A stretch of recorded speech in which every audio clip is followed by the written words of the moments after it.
ஓம் முருகாவேல் முருகா வெற்றிவேல் முருகா. என் அன்பு குழந்தையே, நீ என் மீது வைத்திருக்கும் பக்தியின் அளவு என்ன என்பதை நான் இக்கணம் தெரிந்து கொண்டிருக்கின்றேன். நாளை விடிவதற்குள் நல்ல செய்தி உன்னை தேடி வரும் என்று நான் சொன்ன இந்த வாக்கினை முழுமனதோடு ஏற்றுக்கொண்டு இந்த முருகனை நம்பி நீ உள் வந்திருக்கின்றாய் அல்லவா? உன்னுடைய வாழ்க்கை இதுவரை காணாத வளத்தை கண்டே தீரும்.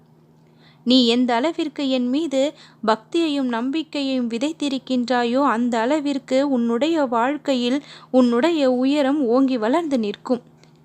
எத்தனை பேர் உன்னை எத்தனை துன்பத்திற்கு ஆளாக்கி இருந்தாலும் இந்த முருகனின் துணை இருந்தால் அத்தனை துன்பங்களும் பறந்தோடிவிடும் என்று என்னை நம்பி நீ வணங்கி கொண்டிருக்கின்றாய். அந்த பக்திக்கு என்றும் நான் தலை வணங்கிதான் நிற்கின்றேன்.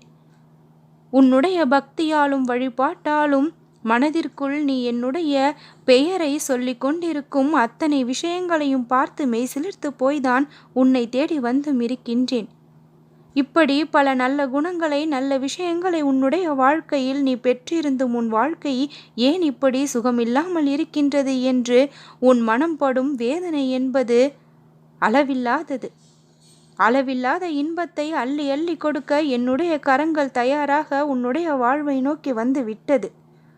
அதற்கு ஆரம்பமாக இன்றைய தினமே நல்ல செய்தி உன்னுடைய செவி வந்து சேரும்.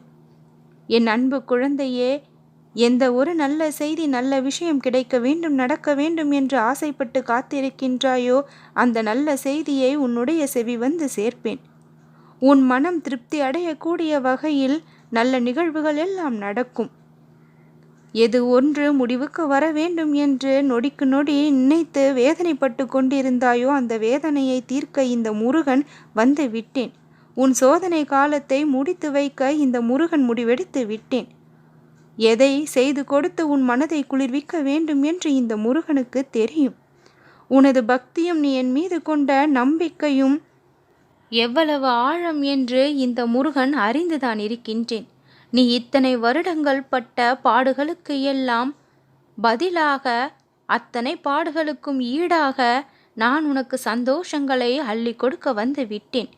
யாரை நம்புவது யாரை நம்பக்கூடாது என்று உன் மனம் இது நாள் வரை குழம்பி தவித்தது. நம்ப வேண்டிய இடங்களில் நம்பிக்கையின்மையையும் நம்பக்கூடாத இடத்தில் நம்பிக்கையையும் வைத்து ஏமாந்து போய் நிற்கின்றாய். இப்படிப்பட்ட நிலை உனக்கு ஏற்பட்டதற்கு நான் காரணம் கிடையாது என் குழந்தையே. உன்னுடைய எண்ணங்களும் செயல்களும் தான் காரணமாக அமைந்தும் இருந்தது. உன்னுடைய எண்ணங்கள் முழுவதும் தூய்மையாக்கப்பட்டு விட்டது. எப்பொழுது இந்த முருகனை முழுமனதோடு நீ நினைக்க தொடங்கினாயோ, இறைவனை முழுமனதோடு ஏற்க ஆரம்பித்தாயோ அந்த நொடி முதலேயே உன்னுடைய மனம் தூய்மையாக்கப்பட்டு விட்டது. எந்த ஒரு மாசுகளும் அசுத்தங்களும் அந்த இடத்தில் இனி தேங்கி நிற்காது. உன்னை சுற்றி எப்பொழுதும் இந்த முருகனின் கரங்கள் கவசமாக இருந்து கொண்டு இருக்கின்றது. என்னுடைய அரவணைப்பில் நீ வளர்ந்து கொண்டு வருகின்றாய். எப்பேற்பட்ட சாதனையெல்லாம் உன் வாழ்க்கை செய்ய போகின்றது என்று தெரியுமா? நீயே நினைத்து பார்க்க முடியாத அளவிற்கு, சற்றும் எண்ணி பார்க்க முடியாத அளவிற்கு சாதனைகளையெல்லாம் உன் வாழ்க்கையில் நீ செய்ய போகின்றாய். இனி எந்த ஒரு குழப்பமோ தயக்கமோ உன்னுடைய மனதிற்குள் ஏற்படாத வண்ணம் எல்லா மாற்றத்தையும் நான் கொண்டு வருவேன். உன் வாழ்விற்கு எது முக்கியமோ அதை கொடுத்து நான் உன்னை மகிழ்விப்பேன். நம்பிக்கையோடு இரு என் குழந்தையே, நல்லதே நடக்கும்.